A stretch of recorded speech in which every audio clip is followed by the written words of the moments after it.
नमस्कार, मैं हूं अनूप सक्सेना और आप देख रहे हैं साधना न्यूज। आज उत्तर प्रदेश के सियासी एजेंडे पे लखनऊ में भारतीय जनता पार्टी कार्य समिति जो बैठक हो रही है उस पर हम चर्चा करने वाले हैं।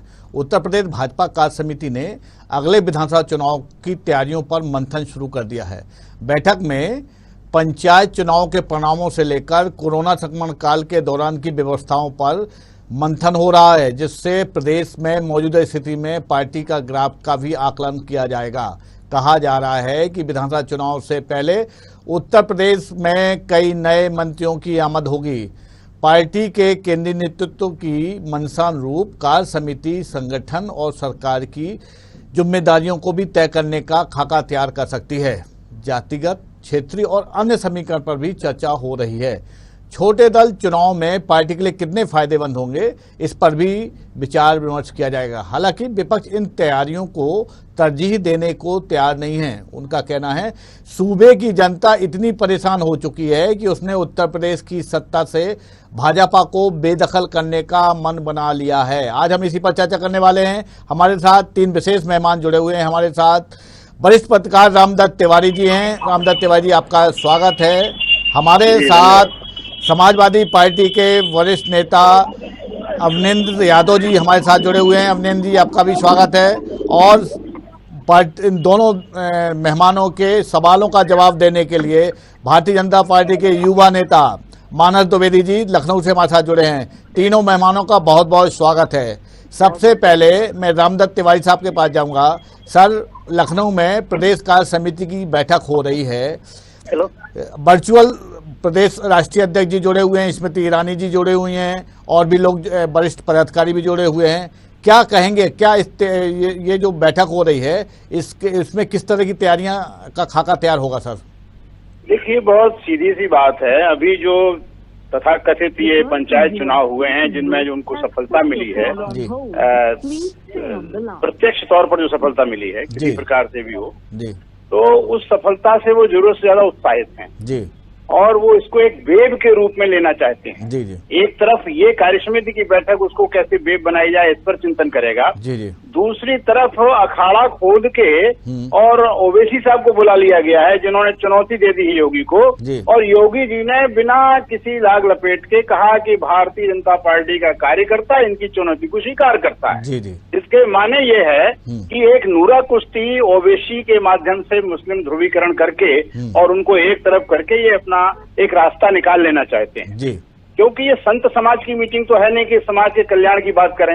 इन्हें केवल कुर्सी कल्याण और कुर्सी प्राप्ति के तमाम साधन वैध और अवैध इन पर अपने आराम से मंथन करके और उनको कैसे अमली जामा पहनाया जाए कि जनता को लगे कि हम बहुत लोक कल्याणकारी कार्य कर रहे हैं, और वाकई तो इतने वर्षों में उनके लोक कल्याणकारी कार्य से जनता पूरी तरीके से वाकिफ है। लेकिन वाकिफ होने के बावजूद भी जब धार्मिक ध्रुवीकरण, जातीय समीकरण के खांचे बनाए जाते हैं तो उसमें जो बहुत चतुर होते हैं वो निकाल ले जाते हैं। जी मानस जी, आपने रामदत्त तिवारी साहब को सुना। मैं उनके जो उन्होंने कहा कि कुर्सी कल्याण की बात हो रही है, मैं आपसे इसमें इतना जोड़ना चाहता हूं कि जो कार्य समिति की बैठक है इसमें मुझे जो जानकारी मिली और जो आरोप लग रहे हैं, जो सूत्र हमारे बता रहे हैं, उसमें पार्टी और संगठनियों पर भी चर्चा हो रही है। क्या कहेंगे आप?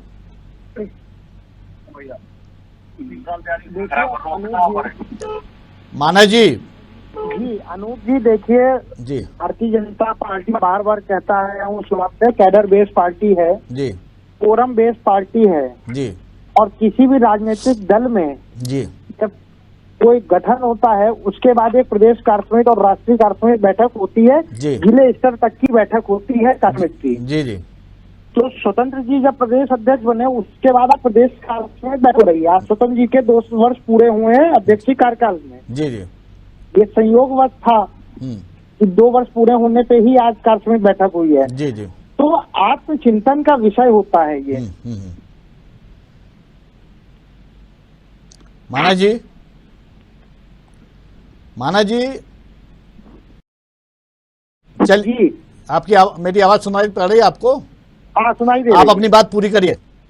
भारतीय जनता पार्टी एक कैडर बेस्ड पार्टी है जी। प्रदेश कार्य समिति बैठक ये होती है, इसमें कोई आप ये नहीं कह सकते हैं कि हम किसी विपक्षियों की बात कर रहे हैं, हमारी रीति नीति क्या होगी, आगे का लेकिन कार्यक्रम माना किस तरह से क्या रूपरेखा होगी, इसकी प्रदेश कार्य समिति बैठक के अंदर चर्चा होती है। ठीक है माना जी, तो इस बात को मुद्दा बना के विपक्ष कोई भी अनर्गल चीज लगाएगा, मुझे नहीं लगता है कि ये सही है। अच्छा चलिए, मैं अवनेंद्र यादव जी के पास जाऊंगा। अवनेंद्र जी, जिस तरह से भारतीय जनता पार्टी सत्ता में है, संगठन भी मजबूत है, संघ भी लगा हुआ है, छोटे दल भी सत्ता होने का उनकी ओर आकर्षित है, आपको ये नहीं लग रहा है कि आप जो 2022 की लड़ाई में हैं इसके भाजपा के मुकाबले, भारतीय जनता पार्टी सरकार के मुकाबले आप कहीं कमजोर साबित हो रहे हैं, या चुनौतियां आपको बहुत अधिक मिलने वाली है? अनूप जी, ये आपका आकलन मुझे नहीं लगता किसी मायने में सही है जी। हकीकत ये है कि भारतीय जनता पार्टी ने जब उत्तर प्रदेश में गद्दी संभाली थी जी, तो चुनाव में घोषणा पत्र जारी किया था, जिसको वचन पत्र कहा जाता है भारतीय जनता पार्टी की भाषा में। उस वचन पत्र का एक भी वचन का अक्षर से, एक लाइन अक्षर से पालन नहीं किया गया है जी। पूरी तरह से उत्तर प्रदेश में एंटी इनकम्बेंसी है भारतीय जनता पार्टी के खिलाफ। जी जी। समाजवादी पार्टी निश्चित तौर से कहीं ना कहीं विपक्ष का निर्वहन करने में कामयाब रही है पूरे 5 वर्ष, 4.5 वर्ष के कार्यकाल में। हाँ। चाहे वो जिला पंचायत के चुनाव हो, चाहे वो ब्लॉक प्रमुख के चुनाव हो, तमाम जो जनादेश मिला है वो बहुतायत में समाजवादी पार्टी के पक्ष में जनादेश आया था। जी जी। और आप जैसे तमाम सम्मानित चैनलों ने ये कहा था कि समाजवादी पार्टी के प्रति उत्तर प्रदेश में कहीं न कहीं भारतीय जनता पार्टी के मुकाबले बहुतायत में जनादेश आ रहा है। जी सर। लेकिन वहीं जो डेलीगेट के चुनाव हुए, जिस तरह से शासन सत्ता का दुरुपयोग किया गया, सरकारी मशीनरी का दुरुपयोग किया गया, बहनों और बेटियों की जिस तरह से इज्जत को उछालने का काम किया गया, वो किसी से छिपा नहीं है। ये कोई हम बनावटी बातें नहीं कर रहे, ये तमाम आप जैसे तमाम सम्मानित चैनलों ने दिखाने का काम किया पूरे उत्तर प्रदेश में नहीं बल्कि भारतवर्ष में, कि किस तरह से उत्तर प्रदेश में गुंडाई के बल पे, तानाशाही के बल पे सरकारी मशीनरी ने चीर-हरण करने का काम किया। लेकिन मुझे दुर्भाग्यजनक स्थिति ये लगती है कि भारतीय जनता पार्टी समय समय पे जब उसको ये लगता है कि अब कहीं कहीं ग्राफ नीचे आ गया तो लोगों को बहकाने का काम करती है, लोगों का असली मुद्दों से ध्यान हटाने में महारत हासिल है भारतीय जनता पार्टी को। और इसी परिप्रेक्ष्य में कि कैसे महंगाई से, कैसे तमाम आम जनजीवन के जुड़े हुए प्रश्नों से अपना मुंह मोड़ा जाए और जनता का ध्यान भटकाने के लिए ये प्रांतीय कार्य समिति की इनकी बैठक चल रही है। और इसमें यही प्रस्ताव पास होंगे कि किस तरह से ढपोल संघ के रूप में भारतीय जनता पार्टी तरह तरह के गुणगान करने का काम करेगी, लेकिन कहीं पे जमीनी हकीकत पे कोई काम करने को तैयार नहीं है। इसलिए समाजवादी पार्टी को मुझे लगता है 2022 में माननीय अखिलेश यादव जी के नेतृत्व में बहुतायत में सरकार बनाने का मौका मिलेगा। माने जी, अवनेंद्र यादव जी ने साफ कहा कि आपने जो 2017 में चुनाव लड़ा था, जो वचन पत्र किए थे, आपके जो घोषणा पत्र था, उसमें आपने जिन बिंदुओं को लिया था उनमें से बहुतायत उसको पालन नहीं किया, उसकी पूर्ति नहीं हुई। क्या करेंगे आप एक फिर से नया? अनूप जी, अविनेंद्र जी की जानकारी में बता दूं, भारतीय जनता पार्टी वचन देती है पर संकल्प के साथ देती है, और हमारा वो संकल्प पत्र था जिसका कोटि कोटि अक्सर आज भारतीय जनता पार्टी की सरकार जन कल्याणकारी नीतियों को लेके जनता तक पहुंचा रही है। और दूसरी बात, जो ये बोलते हैं कि भाजपा सरकार में आग लग रही है, ये शायद भूल गए हैं सपा की सरकार थी, अखिलेश यादव मुख्यमंत्री थे, राजधानी लखनऊ के अंदर मोहनलालगंज में एक प्राथमिक विद्यालय के बाहर नग्न अवस्था में एक महिला की लाश मिली थी। ये वो दिन भूल गए हैं जब इनके विधायक, इनके कार्यकर्ता, इनके फ्रंटल के अध्यक्ष थाने में बैठ के दरोगा से पैर छुआते थे। ये वो दिन भूल गए हैं जब इनके वरिष्ठ नेता गलत बयानबाजी करते थे खींच में। और सबसे बड़ी बात, अगर ये इतना कॉन्फिडेंस है,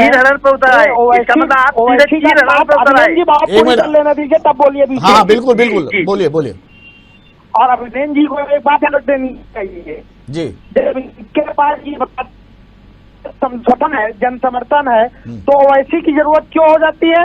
ओवैसी वही ओवैसी है जिन्होंने आज से 3 महीने पहले समाजवादी पार्टी को पिछलग्गू कहा था जी। वो क्या दिन भूल गए हैं? माना जी, माना जी, महंगाई, पेट्रोल डीजल के जो भाव दाम बढ़ रहे हैं उस पर आपने ध्यान नहीं दिया, जैसा सपा नेता ने कहा। मैं ये जानना चाहता हूं कि जो कार्य समिति की बैठक है उसमें इन मुद्दों पर भी चर्चा होगी क्या? दूसरा ये, आप जो कह रहे हैं कि वरिष्ठ पत्रकार साहब ने जैसा कहा कि ओवैसी को लेकर बात कही, तो आप पे जो आरोप है या विपक्ष आप पे आरोप लगा रहा है कि ओवैसी आपकी बी टीम है, क्या कहेंगे आप इस संबंध में? अनूप जी, ये जनता को भ्रमित करने की साजिश है। ओवैसी भारतीय जनता पार्टी की बी टीम की कार सोच सकते हैं, आज तक मुझे ये आक्षेप ही नहीं समझ में आया। ओवैसी मिलते हैं समाजवादी पार्टी के राष्ट्रीय अध्यक्ष से, ओवैसी मिलते हैं समाजवादी पार्टी के जो प्रिय है राजभर जी उनसे, ओवैसी मिलते हैं कांग्रेस पार्टी से, ओवैसी मिलते हैं संजय सिंह से। तो भारतीय जनता पार्टी की बी टीम ओवैसी कहाँ से हो गई? चलिए, रामदत्त तिवारी साहब के पास जाऊंगा। अनर्गल रूप से कुछ बिल्कुल कुप्रचार करने की साजिश है जो समाजवादी पार्टी और कांग्रेस, आपकी बात पूरी हो गई माना जी। जी माना नहीं होने वाला है। माना जी, मैं श्री रामदत्त तिवारी जी के पास हूँ। सर, पिछले कुछ समय पहले जिस तरह से सीएम कैंडिडेट को लेकर के, फेस को लेकर जिस तरह से बयान द्वंद्व चल रहा था, उसके बाद मतलब केंद्र सरकार ने भी, केंद्रीय संगठन ने और संघ ने उसको कमान संभाली उत्तर प्रदेश की। तो क्या माना जाए, उत्तर प्रदेश के जो अगले चुनाव होंगे वो पूरी तरह से संघ और सेंट्रल द्वारा संचालित किए जाएंगे? सर देखिए, संघ तो हमेशा बैकबोन के रूप में रहता है जी, और संघ का जो बैकबोन है उसका बैकबोन उसका कार्यकर्ता है। जी सर। कार्यकर्ता हमेशा जब ये सत्ता में बैठते हैं तो टूट जाता है, क्योंकि उसको नैतिकता की घुटी पिलाते हैं और ये अनैतिक जाम चलाते हैं और ये कार्यकर्ताओं से छिपा नहीं रहता है जी। अब संघ की जो पूरी कसरत है वो ये है कि कार्यकर्ताओं में अगर वो ऊर्जा भरते हैं तो कार्यकर्ता इनके साथ रहेगा जी। अगर कार्यकर्ताओं की जैसी उपेक्षा 4.5 साल हुई है, 6 महीने और हो जाएगी तो यही कार्यकर्ता निष्क्रिय हो जाएगा जी। और निष्क्रिय हो जाएगा तो उसका मूल्य कई बार सुन लीजिए, बात सुन लीजिए जी। तो उसका मूल्य भाजपा ने कई बार चुकाया है जी। ये सीधी सी बात है जी जी, व्यवहारिक जमीन पर। बाकी जो चुनाव जीतने की प्रक्रियाएं हैं वो तो हिंदुस्तान में संविधान जाति विहीन समाज की बात करता है और यहाँ जातियों पर महल खड़े करके सत्ता हासिल की जाती है जी जी। संविधान धर्मनिरपेक्षता की बात करता है, यहाँ धार्मिक झंडे लेकर के बड़ी बड़ी रैलियां करके चुनाव जीते जाते हैं जी जी। तो ये तो नदी के दो किनारे हैं, कहना कुछ है करना कुछ है जी। आपके सवाल, आपने जो सवाल उठाया है उस पे सपा नेता और मानस जी से भी मैं समझना चाहूंगा, आपसे जवाब लूंगा। लेकिन मानस जी, जो मैं एक सवाल आपके साथ जोड़ना चाहता हूं, उसी बात को रामदत्त तिवारी जी ने जो कहा उस बात को मैं आगे बढ़ा रहा हूं कि जैसे ही आप पंचायत चुनाव के सदस्यों की चुनाव हारे, आप समाजवादी पार्टी ज्यादा जीती, तत्काल पूरा कमान सेंट्रल ने ले लिया। संघ के लोग भी चिंतन में डूब गए, कई बैठे यहाँ से योगी जी को बुलाया गया, प्रदेश अध्यक्ष को बुलाया गया, मानस जी, और कुल मिलाकर पूरी तरह से कमान ले लिया। तो क्या, मैं उसी बात को आगे बढ़ा रहा हूँ, तो क्या जो अगला चुनाव होगा, जैसे मैंने रामदत्त तिवारी जी से पूछा कि भले ही चेहरा योगी रहे लेकिन कमान क्या दिल्ली के हाथ में रहेगी? नहीं, देखिए, रामदत्त तिवारी जी वरिष्ठ पत्रकार हैं, मैं उनका बहुत सम्मान करता हूँ जी।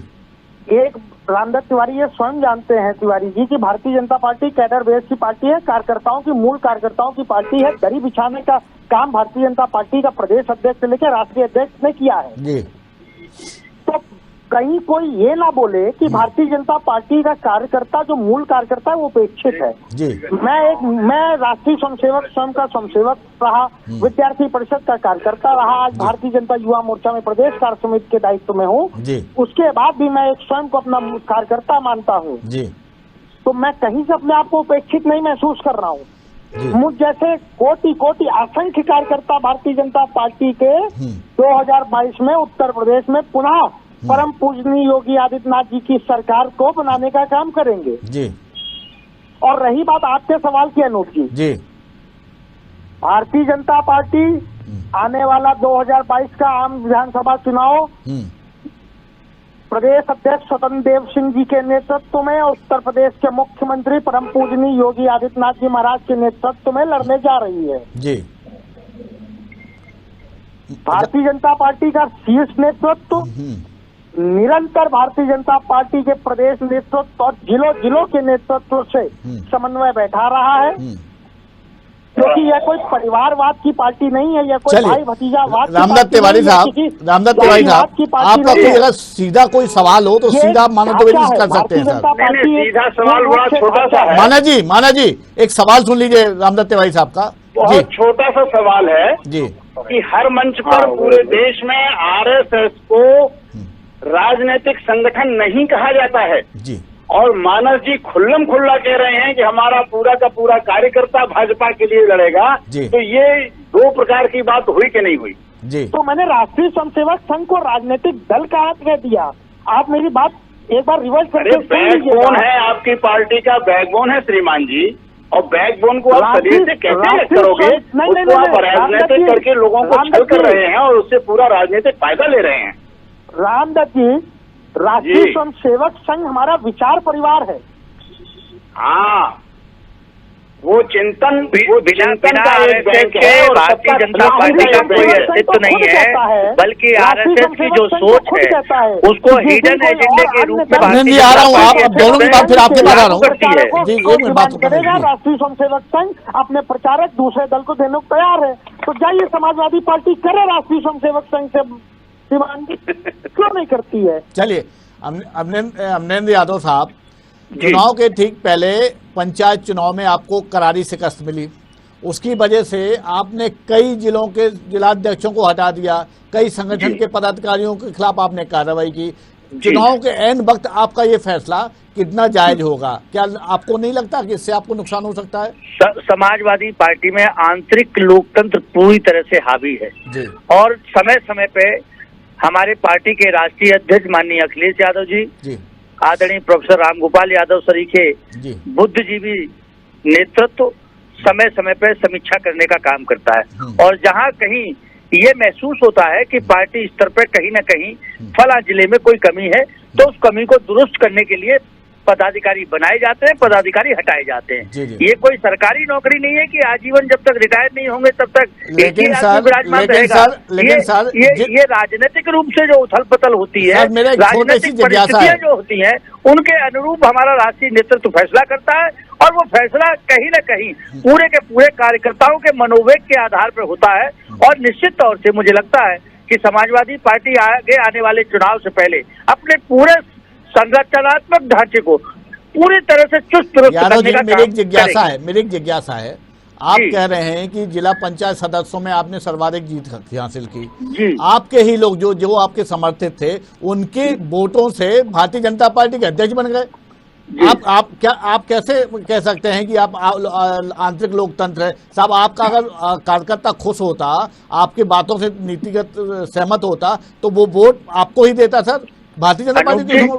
अनूप जी, जिला पंचायत सदस्य और ब्लॉक डेवलपमेंट कमेटी का जो सदस्य बीडीसी सदस्य होता है, उसकी हैसियत जिले के कप्तान और कलेक्टर के आगे चपरासी की होती है। माफ करना मुझे, लोकतंत्र में निश्चित तौर से कहीं न कहीं जनता की भागीदारी से लोग जीतते हैं, लेकिन जो जनादेश मिलता है उसको भी ठुकराने का काम यदि किसी ने किया है, जो घोर पाप किया है, वो योगी सरकार की अफसरशाही ने किया है। जिलों में 19 लोग एक साथ जाते हैं वोट डालने के लिए, और वहाँ का कलेक्टर और कप्तान बैठ के हड़काने का काम करते हैं और पैसे का प्रलोभन देने का काम करते हैं, और अन्यथा वोट भारतीय जनता पार्टी को दो, नहीं तो तुम्हारे पेट्रोल पंप सील हो जाएंगे, तुम्हारी बिल्डिंग पे बुलडोजर चला जाएगा। एटा में बुलडोजर नहीं चला क्या? लेकिन फिर भी समाजवादी पार्टी के कार्यकर्ता और नेता अपने आप में बहुत वजूद रखते हैं, और मुझे खुशी है कि तमाम कोशिशों के बावजूद एटा जनपद में भी समाजवादी पार्टी ने परचम लहराने का काम किया, और जिला पंचायत की अध्यक्ष की कुर्सी भारतीय जनता पार्टी नहीं ले पाई। लेकिन मैं दावा कर रहा हूं कि लगभग उत्तर प्रदेश के 52 जिलों में संगठित गिरोह के रूप में भारतीय जनता पार्टी ने काम किया, और पूरे शासन सत्ता के संरक्षण में जबरन जिला पंचायत अध्यक्ष की कुर्सी और ब्लॉक की कुर्सी कब्जाने का काम किया। चलिए रामदत्त तिवारी साहब, आप सपा नेता से कोई सवाल करना चाहें तो कर सकते हैं सीधे। नहीं, सवाल क्या है, इन्होंने जो अभी हम विपक्ष में हैं, बात करी है, जी सर जी, अभी जो इन्होंने ये चित्र खींचा है भाजपा का, इसमें कहीं कोई दो राय नहीं है। हाँ। लेकिन ये भूल जाते हैं कि जब ये सत्ता में थे तो इन्होंने भी ऐसे ही किया था। मायावती जब सत्ता में थी तो उन्होंने भी ऐसे किया था। दुर्भाग्य ये जरूर है कि भाजपा ने इन लोगों का अनुसरण किया।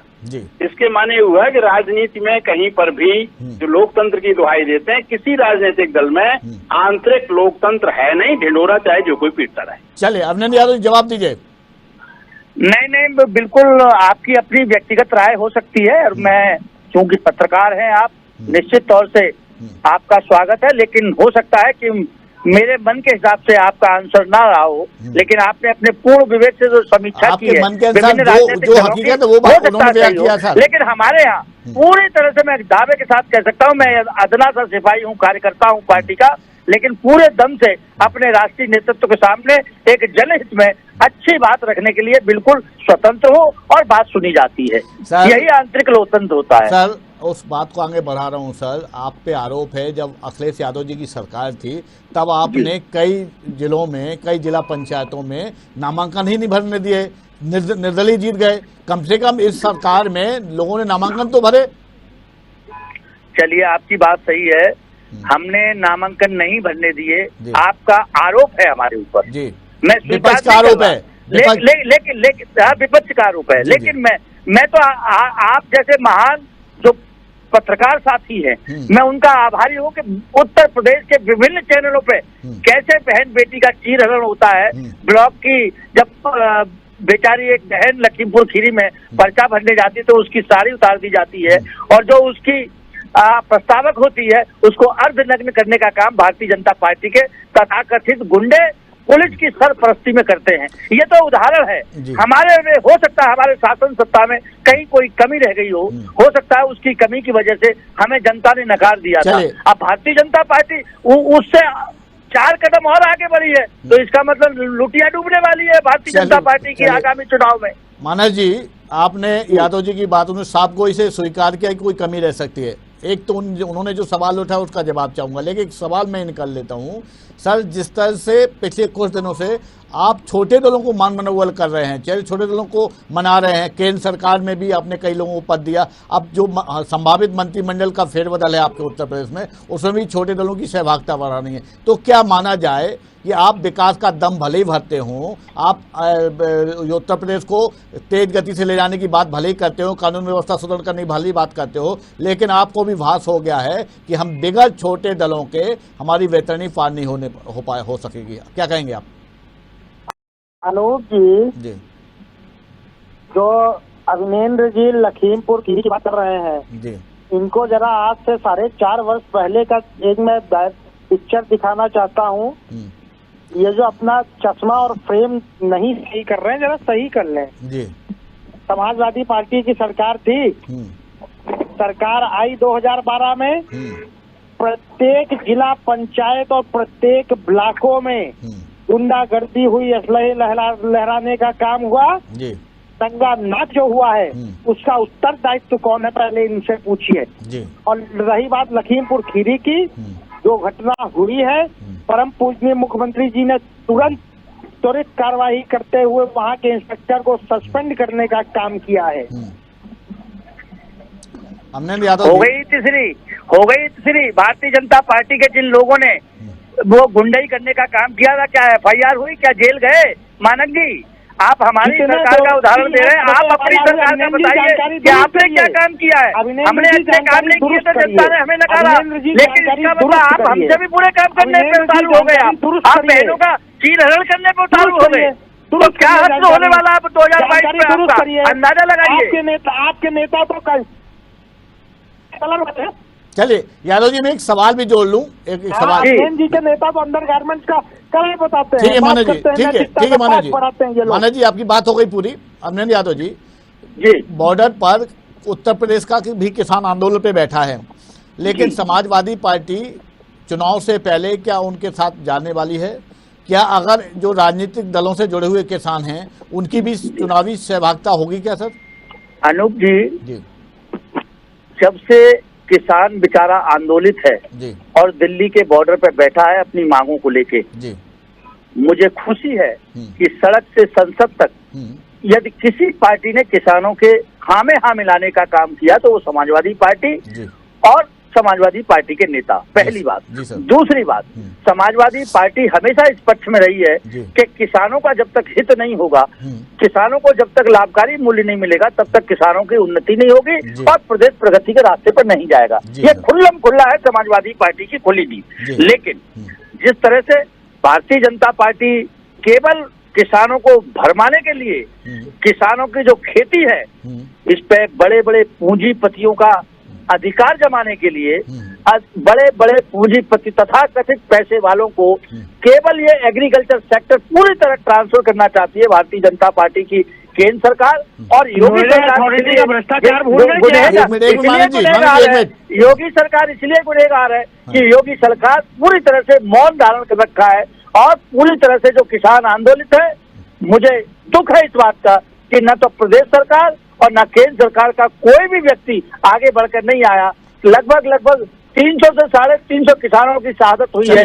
ये भारतीय जनता पार्टी के तथाकथित नेताओं ने एक बयान नहीं दिया पूरे के पूरे किसानों की हत्या होने पर। किसानों ने समय का अभाव, मानव जी बहुत जल्दी से आप जवाब दे दीजिए, फिर मैं रामदत्त तिवारी के पास जाऊंगा। मैं एक बात आपकी पिछले जवाब नहीं दे पाया था, जो आपने छोटे दलों की बात कही थी। जी भारतीय जनता पार्टी ने पहले प्री पोल अलायंस किया था जी, ये कोई आफ्टर पोल अलायंस तो है नहीं जी। प्री पोल अलायंस था, भारतीय जनता पार्टी पूर्ण बहुमत में आई, उसके बाद भी भारतीय जनता पार्टी ने अपना गठबंधन बनाए रखा। तो ये गठबंधन में कुछ नॉर्म्स होते हैं, जब टेबल टॉक होती है तो उसमें बातें होती हैं। जी तो ये आरोप लगाना कि हम लोग अपने छोटे दलों को ला रहे हैं, लेकिन 4.5 साल हो गए, 4.5 साल हो गए मानव जी, कुछ को अंदर किया फिर बाहर कर दिया, ये सारी चीजें। अब चुनाव आ गए तो फिर आपको अनूप जी मंत्रिमंडल विस्तार करना केंद्र में माननीय प्रधानमंत्री जी का विवेकाधिकार होता और मुख्यमंत्री का होता। मैं समझ रहा हूँ ये सारी बात। खैर समय का अभाव है, मैं अंतिम में वरिष्ठ पत्रकार साहब के रामदत्त तिवारी साहब के पास जाऊंगा। सर, विपक्ष कह रहा है, दम भर रहा है कि कुछ भी कर ले भारतीय जनता पार्टी, लेकिन जनता इस बार भारतीय जनता पार्टी को सरकार से बेदखल कर देगी। इस बयान पर कितनी दम है सर? देखिए, ग्राउंड रियलिटी तो यही है कि बीजेपी के शासन में लोग उपेक्षित हैं, शोषित हैं, पीड़ित हैं, दुखी हैं हर प्रकार से। कोई भी नीति जन कल्याणकारी नहीं है। लेकिन चुनाव इन सब चीजों की उपेक्षा करके और जिस प्रकार से गोली अपना गोल कर देता है, गोलकीपर देखता रह जाता है, उसमें भाजपा की महारत को हम कम नहीं आंकते हैं। अब इस समय आवश्यकता है बहुत जागरूकता की। अगर लोग जागरूक रहे तो ये परिणाम ऐसा होगा, अन्यथा फिर घुटियां पिला दी जाएंगी तो लोग कुछ देर के लिए मदहोश होके निश्चित तौर पर जिस तरह से जनता को जागरूक होना चाहिए, इसी तरह राजनीतिक दलों को भी जागरूक होना चाहिए और उनकी जागरूकता जनता के हित के लिए हो, अच्छा रहे कि जो भी निर्णय हो, जो भी एजेंडा तैयार हो, उसमें कम से कम फोकस में जनता रहे, तभी इस लोकतंत्र का कुछ हित हो पाएगा, जनता का हित हो पाएगा। आज की चर्चा में मानस द्विवेदी जी आपका स्वागत है, धन्यवाद आपका। अवनेंद्र यादव जी आपका धन्यवाद और वरिष्ठ पत्रकार श्री रामदत्त तिवारी जी आपका भी बहुत बहुत धन्यवाद। हम कल एक फिर नए पैनल के साथ उत्तर प्रदेश के सियासी एजेंडे पे नए सब्जेक्ट के नए विषय के साथ आपसे फिर रूबरू होंगे। तब तक के लिए नमस्कार।